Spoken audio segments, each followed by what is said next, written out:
Los Caballeros Templarios, una orden sagrada. El ejército personal de Dios. Una sociedad tan secreta que su cometido sigue siendo hoy en día objeto de debate. Glorificados primero. Tenían que llevar una vida espiritual. Y acusados después. Sodomía, blasfemia y culto al diablo. ¿Quiénes eran exactamente los Caballeros Templarios? ¿Herejes? ¿Una hermandad de buscadores de tesoros? ¿O, como sugiere el libro El Código da Vinci, los guardianes del conocimiento sagrado? Dejaron muchas pistas transmitidas de generación en generación, ocultas en antiguos manuscritos y grabadas en la piedra de las paredes de sus prisiones, secretos esperando a ser descifrados por quienes estuviesen interesados en desvelar el Código Templario.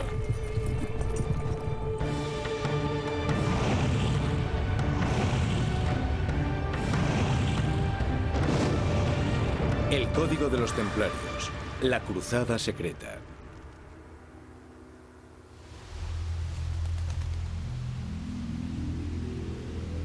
Han pasado casi 1000 años desde que se libraron las primeras batallas que los musulmanes de Oriente llamaron Al-Hurub al-Salibiyya. Los cristianos de Occidente las llamaron las Cruzadas, las Guerras Santas. Durante 200 años, la sangre se derramó en nombre de Dios.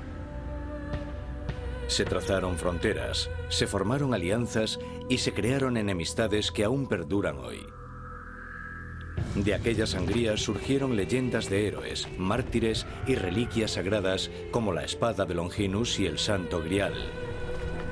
Pero sobre todas, la leyenda más misteriosa es la de los Caballeros Templarios. Aunque lo que nos ha llegado sea posiblemente una mezcla de realidad y ficción, una cosa es cierta. Pocas leyendas alcanzaron tanta gloria, o fueron tan vilipendiadas, o pervivieron tanto tiempo. La historia de los Caballeros Templarios comienza durante las Cruzadas. En 1095, los más poderosos se enfrentan en el Mediterráneo a lo largo de las fronteras europeas. La Iglesia Católica Romana medieval en Occidente y en Oriente los cristianos ortodoxos, los turcos islámicos y los árabes.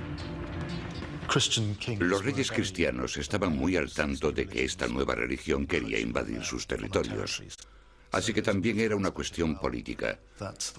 Los poderes occidentales querían mantener sus dominios intactos. Desde el principio, Occidente tenía dos objetivos: frenar una incursión islámica en los reinos cristianos y recuperar Jerusalén, que había estado bajo dominio musulmán desde el siglo VII. Primero bajo dominio árabe y después bajo dominio turco. Devolver Jerusalén a manos cristianas tenía un factor psicológico y un aspecto religioso. Pero también estaba la amenaza de que los turcos Seljuk entrasen en Europa. En realidad era un ataque preventivo contra el mundo árabe. Las repercusiones fueron enormes y cambiaron definitivamente las relaciones entre el mundo islámico y el cristiano.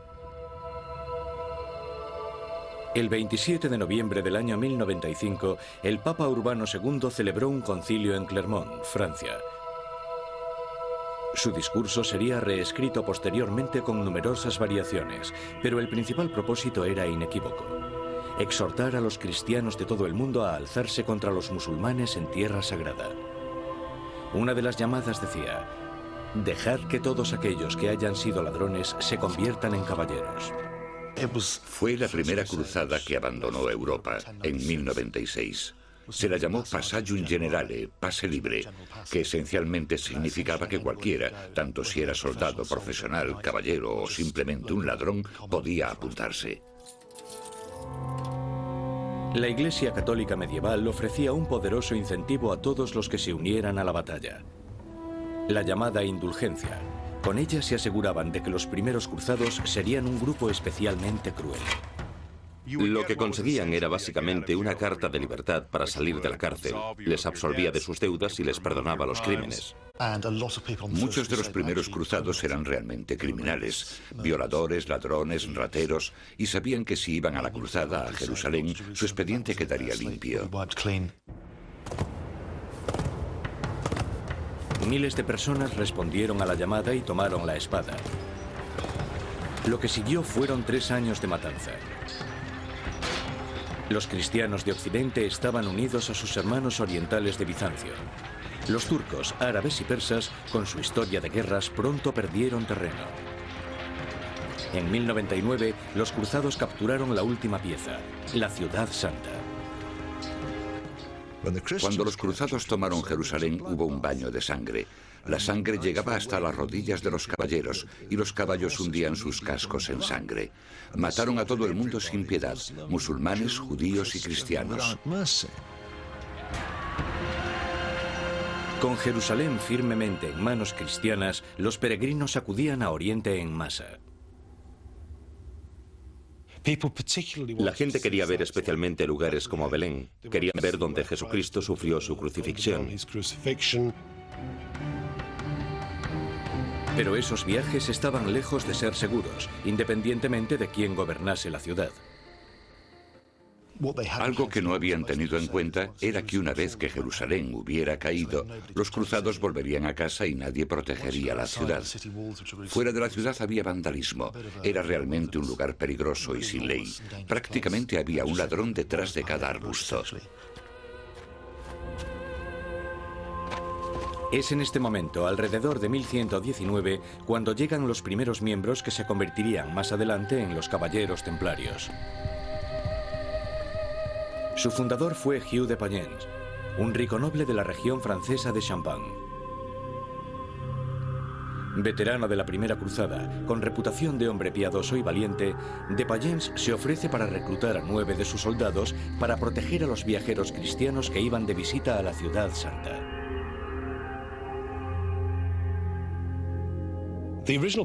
Inicialmente el cometido de los caballeros templarios era proteger a la gente que viajaba desde la costa mediterránea a Tierra Santa. La idea era tener a esos caballeros, soldados profesionales, viviendo como monjes y protegiendo los caminos, patrullando los caminos. Esta fue la explicación, aceptada durante mucho tiempo, de lo que eran los caballeros templarios. Pero hoy esa explicación es cuestionada por estudiosos e historiadores. La primera evidencia escrita de su fundación data de 70 años después de que ésta tuviera lugar. Así que puede que no todos los datos sean absolutamente precisos. 9 caballeros casi ancianos, en la mitad de sus vidas, no estaban en situación de defender gran cosa en Tierra Santa. ¿Era defender la integridad de los viajeros su auténtica misión? ¿Qué llevó realmente a los templarios a Oriente? ¿Secretos ancestrales o rumores de tesoros y poderes místicos ocultos?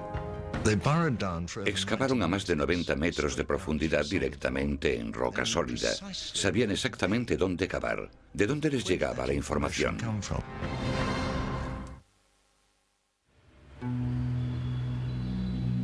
De todos los misterios que rodean a los caballeros templarios, el más desconcertante tiene que ver con sus primeros años en Tierra Santa. Los templarios llegaron a Jerusalén alrededor de 1118 o 1119. Después, durante 8 o 9 años, desaparecieron de escena. No se supo nada de ellos en todo ese tiempo. Se presentaron al rey Balduino II, el rey de Jerusalén por aquel entonces, y recibieron lo que hoy llamaríamos alojamiento de 5 estrellas en el ala suroeste de la bóveda de la roca. Los templarios establecieron su cuartel general en el que fue supuestamente el bíblico Templo de Salomón. Construido en el primer milenio antes de Cristo, se dice que estaba cubierto de oro puro. Se construyó para albergar el Arca de la Alianza, los 10 mandamientos y los secretos de Salomón, conocido como el hombre más sabio. Aunque el templo original fue destruido en el año 586 a.C., otras sagradas estructuras se siguieron construyendo y reconstruyendo en el lugar, incluyendo la iglesia del Santo Sepulcro y la bóveda de la roca. Es una zona sagrada para los judíos porque allí Abraham estuvo a punto de sacrificar a Isaac, según el Génesis. Es sagrado para los cristianos porque allí fue crucificado Jesucristo. Y lo es para los musulmanes porque allí Mahoma ascendió al cielo. Así que básicamente estas 3 religiones compiten por el mismo lugar. Y este es el lugar que ocuparán los templarios durante 75 años. Se podían haber instalado en cualquier lugar, pero eligieron la bóveda de la roca y pudo ser debido a la mística del templo de Salomón o a otra razón. En testimonios escritos tiempo después de los hechos, se manifiesta que la misión de los templarios era proteger a los peregrinos que visitaban la Tierra Santa, pero hay muchos que dudan de esta historia. No parece haber ningún documento escrito, ningún informe documentado de nadie que atribuya a los templarios la custodia de los caminos. Debían de dedicarse a otras cosas, porque 9 hombres no podían proteger a tantos peregrinos. ¿Qué buscaban los 9 caballeros en el Templo de Salomón antes de regresar a Occidente en 1128 y reaparecer como uno de los mayores poderes medievales? Una pista arroja luz sobre el tema cuando en 1867 un grupo de arqueólogos británicos realizan una excavación en el Templo de Mount. El equipo descubre túneles verticales que se extienden unos 25 metros en forma de abanico, desde la mezquita de Aqsa hasta la bóveda de la roca, lo que durante mucho tiempo se creyó que era el Templo de Salomón. Los túneles fueron reexcavados a finales del siglo XIX y principios del XX por el teniente Warren del equipo de ingenieros de Su Majestad. Encontraron utensilios de los templarios dispersos por los túneles, varias piezas de armamento y espuelas de los equipos de los templarios. Pocas piezas, pero suficientes para indicar que los túneles habían sido utilizados por los templarios o excavados por ellos. Los rumores que han recorrido la historia relacionan a los templarios con ricos y sagrados objetos. Un superviviente de las cruzadas escribió una carta en 1187 en la que afirmaba que los templarios poseían un trozo de la cruz de Cristo. Los escritos de los primeros líderes masones, que datan de 1800, mencionan secretos documentos que, supuestamente, relacionan a los templarios con el Arca de la Alianza y con tesoros enterrados en el Templo de Salomón. Los teóricos actuales, expertos en conspiraciones, sostienen que casi con seguridad buscaban reliquias sagradas que la todopoderosa Iglesia Católica pudo haber entregado a alguien para atesorarlas o para esconderlas. Incluso durante el tiempo de los templarios, en los tiempos de las cruzadas, siglos XII y XIII, había rumores de que habían sido ellos mismos los que encontraron el arca. Hay que recordar que en esos tiempos las reliquias eran un buen negocio. La corona de espinas, la lanza de Longinus, quizás un trozo de la cruz de Cristo. A cualquiera de ellas se les atribuía un poder espiritual y quizás un poder místico, una especie de poder mágico. Pero hay un objeto sagrado más importante que ha estado unido al mito de los caballeros templarios. El primero en mencionarlo fue el poeta alemán Wolfram von Eschenbach. En sus escritos del siglo XIII afirma que los formidables guerreros, los templarios, custodiaban un objeto que muchos matarían por poseer. El Santo Grial pertenece al tiempo de las cruzadas. Cualquier poeta importante de la época escribía romances sobre el Grial. Había una gran cantidad de literatura sobre el Grial a finales del siglo XII y principios del XIII. Es la reliquia sagrada más asociada con los templarios. El primero que escribió sobre el Grial fue Chrétien de Troyes, que vivió en la ciudad de donde procedían los templarios. Podemos datar la historia de Chrétien sobre el año 1180, que es cuando los templarios abandonaron Jerusalén. Pero, ¿qué es exactamente el Santo Grial? Durante mucho tiempo se pensó que era el cáliz que Jesucristo utilizó en la Última Cena y que contenía el vino que simbolizaba su sangre. Pero hay otras teorías. Podían ser muchas cosas, incluyendo la vileza de guardar la preciada sangre o una brillante luz cegadora, según la leyenda artúrica. Algunos dicen que el Grial es la versión cristianizada de la antigua leyenda celta de la caldera de la abundancia. Puede haber sido una bandeja de plata, una espada, un libro secreto. Algunos creen que era el Evangelio de San Juan. Por supuesto, está muy extendida la teoría de que el Grial guardaba la sangre sagrada de Jesús y María Magdalena. Incluso el útero de María Magdalena, que sostienen que había estado casada con Jesús y habían tenido descendencia, hecho relatado en libros como el Código da Vinci. El Grial, según cada leyenda, parece tener la habilidad de manifestarse de una forma diferente a cada persona. Hay tantos griales como buscadores de griales. Así que cuando decimos que los templarios tenían el grial, ¿a qué grial nos referimos? Dejando a un lado esas cuestiones místicas, hay una pieza mucho más terrenal que los templarios podían estar buscando. La teoría más aceptada es la que dice que los arqueólogos excavaban bajo el templo de Salomón buscando el tesoro que los judíos dejaron allí después de la invasión de los romanos en el año 70. Se trataba de joyas y metales preciosos que habían sido escondidos en el tiempo de la revuelta judía en el año 66 después de Cristo y que nunca volvieron a ver. Esa teoría gana credibilidad en 1952, cuando uno de los manuscritos del Mar Muerto, conocido como el Manuscrito del Tesoro, es desenterrado. Los símbolos cincelados en la plancha de cobre parecen enumerar el inventario de un tesoro calculado en más de 200 toneladas de oro y plata. Este inmenso tesoro de oro, reliquias y manuscritos pudo haber sido un hallazgo de un valor incalculable, que significaría una gran cantidad de dinero para la gente que lo encontró, también de gran importancia histórica. ¿Era esto lo que los templarios estaban buscando? ¿Lo encontraron? Es todo una cuestión de especulación. Lo que sí se sabe es que cuando terminaron las excavaciones, salieron corriendo hacia Europa los 9 caballeros a una velocidad considerable. Cuando regresaron a Europa en 1128, se convirtieron en caballeros muy ricos y muy poderosos en muy poco tiempo.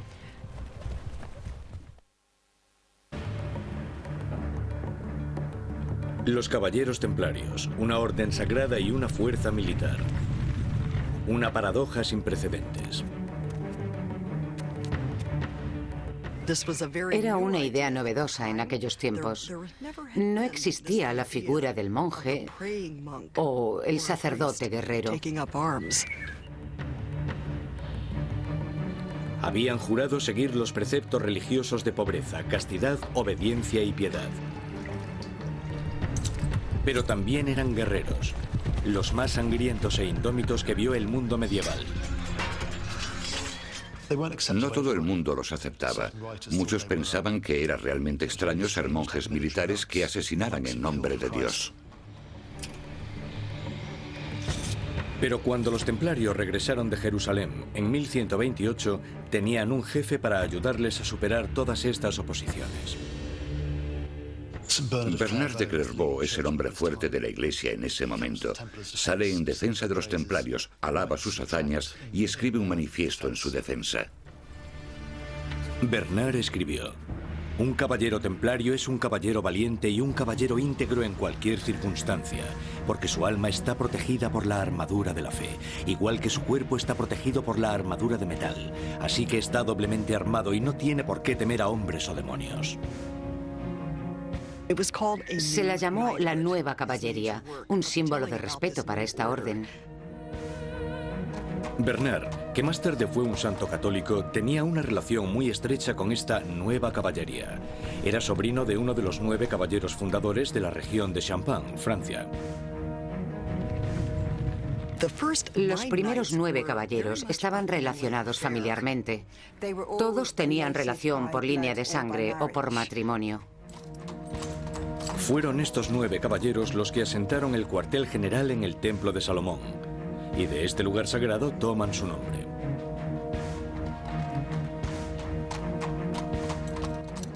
Se les llamaba así porque tenían su base en el Templo de Jerusalén, cerca de la mezquita de Al-Aqsa, que para los cruzados era conocido como el Templo de Salomón.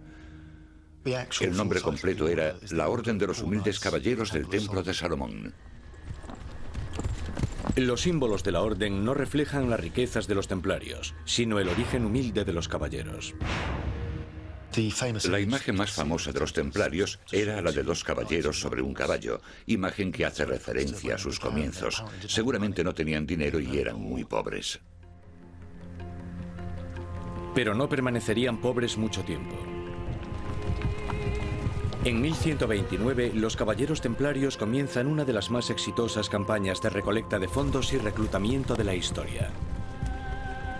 A través de toda Europa, reclutaban a los hijos de nobles familias para dedicarse a la causa, igual que sus tierras o fortunas. Hugh de Payens habló en Troyes. San Bernard de Clairvaux estaba allí para apoyarlo. Básicamente estaban pidiendo donativos. Dinero, tierras y hombres que ayudaran a la causa del reino cristiano de Jerusalén, que en ese momento ya tenía 30 años, pero era políticamente muy inestable. De repente, de una forma muy extraña, comenzaron a recibir grandes cantidades de tierra de toda Europa. El rey de Aragón, en su testamento, creo que murió en el año 1130, legó partes importantes de lo que ahora es España a la orden. De repente tenían estas enormes extensiones de tierra, y esto cambió la mentalidad de la gente, al menos de mucha gente, que pensaban que ellos hacían una buena labor, teniendo este enorme escuadrón de soldados entrenados defendiendo la Tierra Santa. Los templarios atraían a algunos de los mejor entrenados y más fanáticos combatientes de las cruzadas. Para convertirte en templario tenías que ser de noble cuna, de descendencia legítima. Así ya podías ser caballero. Tenías que donar a la organización todas tus propiedades, todo lo que tuvieras.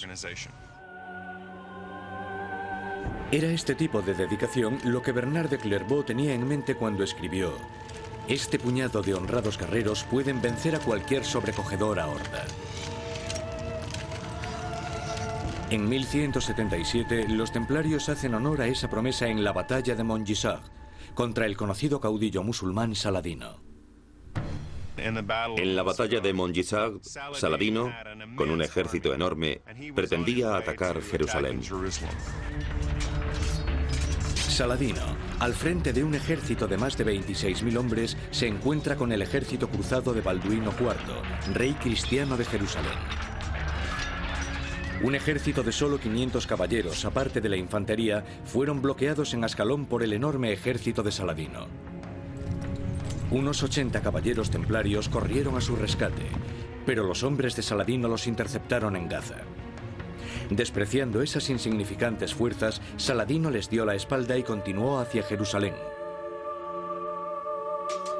Por el camino, otorgó a sus hombres una de las licencias de la guerra. Permitió a sus tropas extenderse por el desierto y saquear las villas, que era la afición de aquellos tiempos.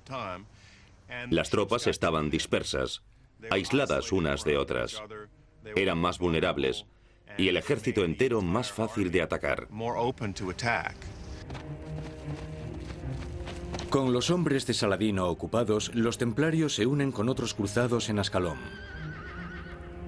Juntos, su pequeña fuerza sube hacia la costa. Cerca de Ramala, le preparan una emboscada a la guardia personal de Saladino, los temibles mamelucos. Con el resto del ejército desperdigado por el desierto, Saladino no tenía refuerzos. Es obligado a retirarse a Egipto. Como dijo Bernard, la victoria no depende de un gran ejército. Para los cruzados, este hecho probaba su creencia de que las pequeñas fuerzas, bajo las condiciones adecuadas, pueden lograr la victoria contra un gran ejército. Es este concepto de entrenamiento especializado y aplicado sin piedad lo que hizo populares a los caballeros. Tenías que ser un hábil luchador, entrenado en la lucha a caballo con pesadas armaduras desde los 7 u 8 años. No eran aficionados, se dedicaban a tiempo completo, eran soldados profesionales. Fue el primer ejército profesional desde la caída del Imperio Romano. Hoy podrían ser lo que son las fuerzas especiales, la Delta Force de la SAS británica.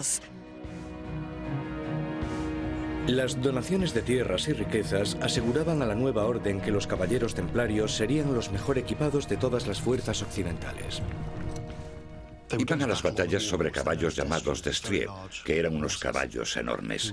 Incluso los caballos estaban entrenados para la batalla. Los entrenaban para morder y cocear.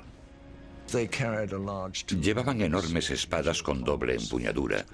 Normalmente era una enorme espada normanda, que podía cortar a un hombre en dos de un solo golpe. También llevaban hachas y mazas. Podían ir y volver a velocidades increíbles.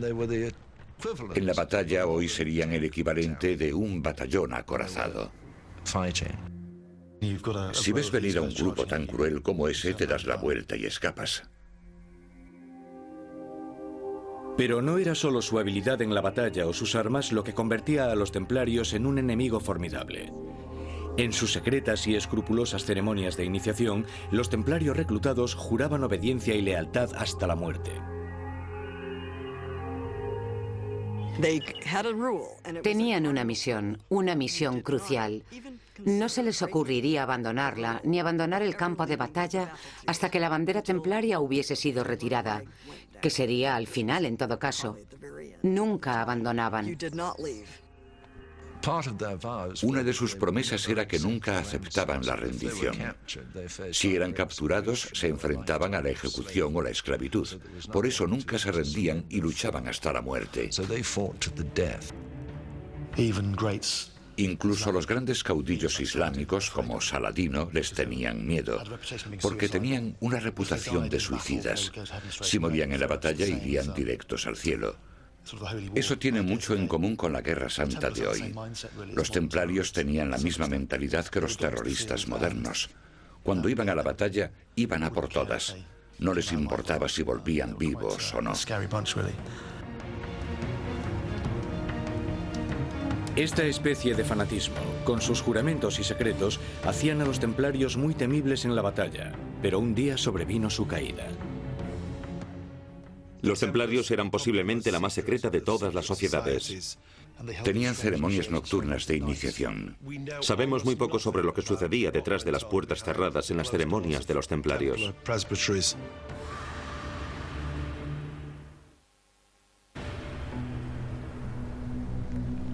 Los caballeros templarios comenzaron con 9 caballeros nobles en 1119, pero su máximo nivel de poder lo alcanzaron en el 1300. Se contaban por docenas de miles. Había guerreros templarios en Oriente y un enorme sistema de ayuda de templarios civiles en Occidente. Juntos constituían un imperio sin rival en la Edad Media, con riquezas más allá de lo imaginable, con poder sin límite. Su ascenso fue meteórico. Comienza en 1128, justo una década después de su fundación, cuando los primeros caballeros templarios regresan a Occidente después de 9 años en Jerusalén. Con donaciones recaudadas bajo el patrocinio del reverendo clérigo francés Bernard de Clairvaux, rápidamente incrementaron su fortuna y el número de caballeros para reforzar el ejército cruzado. Podían enviar 300 caballeros a Tierra Santa en menos de 8 meses. Ahora 300 caballeros no parecen muchos, pero con cada caballero debía ir un escudero y sus caballos. Llevaban herreros, artesanos, maestros armeros, y todo ese transporte tenía que ser organizado. Luchando al lado de reyes como Luis VII de Francia o el inglés Ricardo Corazón de León, los caballeros templarios jugaron un papel fundamental en las cruzadas. Algunos protegían su cuartel general en Jerusalén. Otros patrullaban Europa y Oriente Medio e iban donde la batalla los llamara. Allí servían como efectivos de reemplazo o como retaguardia de los ejércitos cruzados. A menudo eran utilizados como avanzadilla para romper las líneas enemigas. Desde 1150 en adelante, los caballeros templarios dejaron de vigilar los caminos de Jerusalén. Encontraron una forma mejor de proteger a los peregrinos a lo largo de la ruta. Un ingenioso sistema para que los peregrinos viajasen sin dinero ni objetos de valor, lo que podía convertirlos en víctimas. Antes de comenzar ningún viaje, tanto si eran peregrinos como nobles o reyes, podían dejar las joyas de familia, títulos de propiedad, reliquias, piezas de valor y otros objetos que custodiaban los templarios en sus comandancias. Iban allí, depositaban sus bienes y a cambio recibían una nota con un código cifrado. Cada vez que tenían que pagar algo a lo largo del camino, iban a la comandancia local de los templarios que les daban dinero y recodificaban su nota. Cuando regresaban a sus casas, llevaban la nota y recogían sus cosas o pagaban su factura. Era una tarjeta de crédito, era como la American Express. Si eran asaltados por algún desconocido o les robaban, les podrían robar muy poco. La única forma de quitarles dinero era descifrar el código, y los templarios, que debían su reputación a su secretismo, eran muy buenos salvaguardando sus códigos de manos enemigas. Los servicios que ofrecían los templarios eran como el sistema bancario actual. Transferencias de dinero, crédito, pagarés, cajas de seguridad, planes de pensiones y testamentos. Pero el servicio más controvertido era el de depósitos de alta rentabilidad.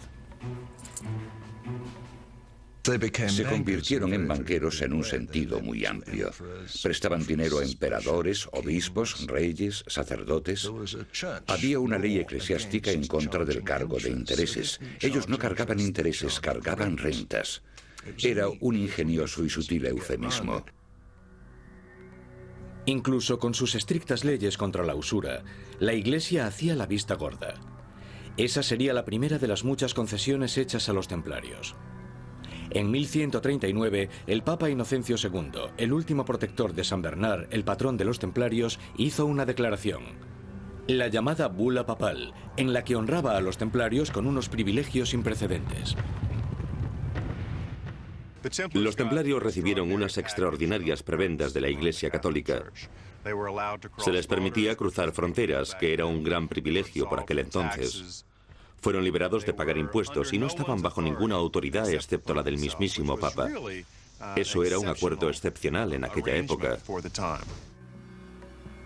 ¿Qué indujo a la Iglesia a otorgarles esa carta blanca? La explicación más razonable para todas estas licencias es que fuera simplemente agradecimiento por haber protegido a los peregrinos. Pero yo soy escéptico sobre si este era el motivo real. Algunos sostienen que las recompensas dadas a los templarios podían haber sido no como agradecimiento, sino como pacto de silencio. Podría haber muchas razones de por qué se formó esta alianza tan generosa. Pudiera ser que la Iglesia tuviera secretos que no quería que fuesen desvelados. La primera teoría de esta alianza dice que se formó porque los templarios encontraron reliquias y manuscritos de extraordinaria importancia bajo el templo de Salomón. Manuscritos cuyo contenido no se ajustaba a los preceptos católicos. Por ejemplo, la posibilidad de una relación entre Jesús y María Magdalena. También una interpretación diferente de la relación entre Jesús y los apóstoles. O cualquier otra cosa que supusiera una interpretación de la Biblia diferente de los cánones aprobados. Cualquiera que fuera la razón que justificara estos privilegios de los templarios, lo cierto es que acumularon gran poder e influencia en todos los aspectos de la vida en la Edad Media. Construyeron iglesias y castillos. Compraron tierras y viñedos. Y tenían intereses en el comercio de importación y exportación. Una completa jerarquía se había formado. Cada país tenía su maestro templario vigilando al maestro de cada cuartel templario o comandancia. Pero el que gobernaba a todos estos maestros era el gran maestro templario, elegido de forma vitalicia. Controlaba los movimientos militares en Oriente y vigilaba los negocios templarios en Occidente. Toda la organización europea ayudaba a mantener el orden y los negocios en el lejano Oriente. De modo que los templarios en Europa poseían granjas, viñedos, fábricas de azulejos. En cualquier negocio que diese dinero estaban los templarios. Se dice que probablemente un 5% de los caballeros estaban en lugares donde había batallas. Así que en realidad un porcentaje muy pequeño de caballeros combatía a los musulmanes. La gran mayoría de los caballeros templarios formaban una infraestructura que mantenía luchando a ese pequeño porcentaje. Pero mientras el imperio occidental de los templarios florece, sus fuerzas en Oriente Medio comienzan a desmembrarse. Comienzan a aparecer fricciones entre los distintos grupos cristianos. Los cristianos estaban desunidos. Llevaban décadas discutiendo. Fundamentalmente estaban debilitando su posición. El punto de inflexión llegó en 1187, en el desierto, más allá del mar de Galilea. Después de un siglo de conflictos, se entablaría una de las más crueles y decisivas batallas de las cruzadas. Los guerreros templarios depositarían su fe y sus vidas en manos de su comandante, Gerard de Ridefort. Gerard de Ridefort, que era el gran maestro de los templarios en ese momento, era un hombre impetuoso y colérico. No muy brillante estratégicamente hablando. Sometidos a sus juramentos de lealtad y obediencia ciega, los templarios estaban a punto de entrar en batalla. Una batalla que podía poner fin a las cruzadas y que podía ser el fin de los templarios mismos.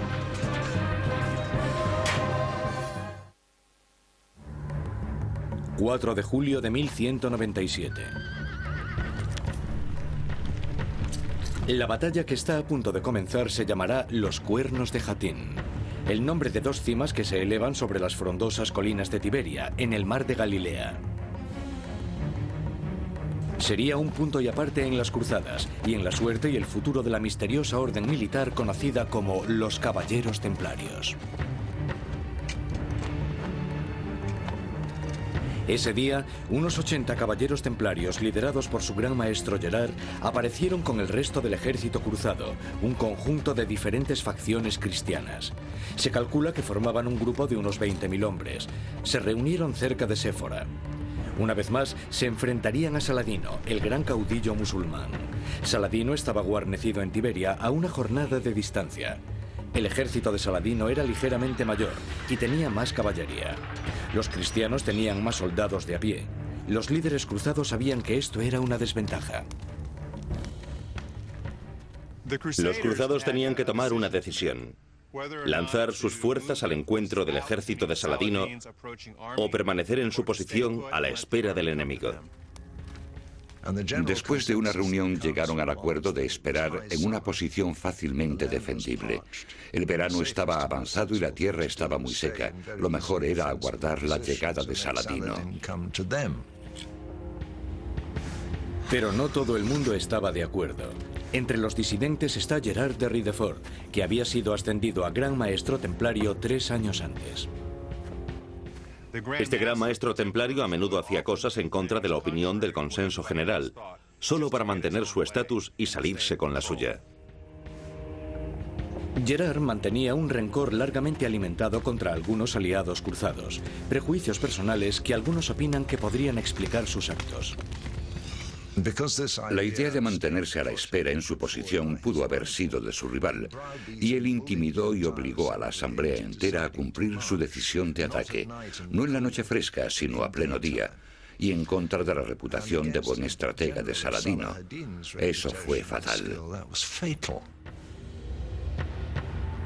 El ejército cruzado comienza su marcha a través de un desierto cruel hacia Tiberia, sin agua ni cobijo. Al atardecer, débiles y desorientados se ven obligados a acampar. Es entonces cuando son rodeados por las fuerzas de Saladino.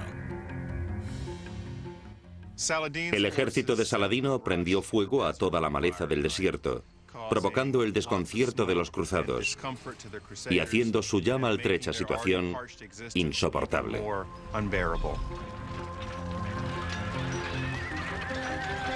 Durante los ataques siguientes, los cristianos fueron rápidamente diezmados. Fue la batalla más desastrosa en Tierra Santa.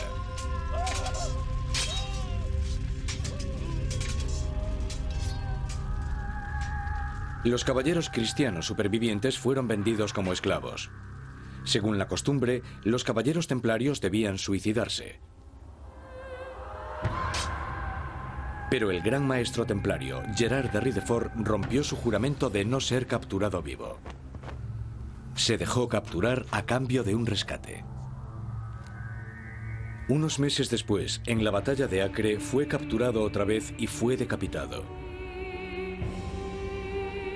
Para los cruzados cristianos, este es el principio del fin. Los templarios están desmoralizados por los actos de su gran maestro. Su moral está hundida por los rumores de que los cruzados han perdido en la batalla una de sus más preciadas reliquias, el fragmento de la cruz de Cristo. La suerte ha cambiado. La batalla de los cuernos de Jatín terminó con el reino de Tierra Santa, porque Jatín determinó la caída de Jerusalén, acaecida poco tiempo después. Saladino toma la ciudad pocos meses más tarde. A las órdenes de Ricardo Corazón de León, los cruzados siguen luchando. Retoman la ciudad en 1229, pero por muy poco tiempo. En 1244, los turcos retoman Jerusalén y ponen fin al dominio cristiano. En 1291 cae finalmente la última fortaleza cristiana, Acre, un antiguo puerto marítimo en la bahía de Haifa. La pérdida de la tierra sagrada es devastadora. La moral de Occidente está destrozada. Las siguientes cruzadas enviadas por Luis IX de Francia o Eduardo I de Inglaterra fracasan. Algunos ven en la derrota reminiscencias de la desastrosa batalla de Jatín, que mancharía para siempre la reputación de los templarios. Después de todo, la razón de la existencia de la Orden Templaria no era en absoluto tan necesaria como había sido antes. Desde ese punto de vista, quizás Dios no había bendecido a los templarios tanto como se había pensado. Después de la pérdida de Tierra Santa, estaban a punto de desaparecer ellos mismos, porque todo había sido organizado para mantener un ejército que protegiera la Tierra Santa, pero ya la habían perdido. Habían pasado 16 años sin conflictos, pero el nuevo gran maestro templario, Jacques de Molay, sigue pidiendo ayuda para retomar Jerusalén. Jacques de Molay visitó a todos los reyes de Europa, intentando entusiasmarlos con una nueva cruzada, pero no encontró apoyo. Después de casi 200 años de matanzas, los cruzados estaban acabados. Una vez que esto había sucedido, la razón de la existencia de los templarios parecía no tener sentido. No había motivos para mantenerlos. Ahora, en tiempo de paz, los caballeros templarios iban a pagar un enorme precio por sus décadas de privilegios en uno de los mayores escándalos públicos de la época. Todo comenzó en octubre de 1307, un viernes día 13. Un día que sería siempre recordado como fatídico. Aquella mañana, los cuarteles generales de los templarios en toda Francia fueron atacados por sorpresa. Tropas de toda Francia arrestaron a cuanto templario veían, sin tener en cuenta sus privilegios, y capturaron a un número considerable. Entre los arrestados estaba el gran maestro templario Jacques de Molay y una docena de sus caballeros. Se les imputaron delitos capitales y sus propiedades fueron incautadas. ¿Fueron los templarios víctimas de una conspiración? Su fama, los rumores de sus tesoros y objetos sagrados, ¿hicieron de ellos un objetivo o eran realmente ciertos los terribles cargos que se les imputaban? Negar a Cristo, escupir a la cruz, orinar sobre la cruz, practicar manifiestamente la homosexualidad. Cada día aparecía un cargo nuevo.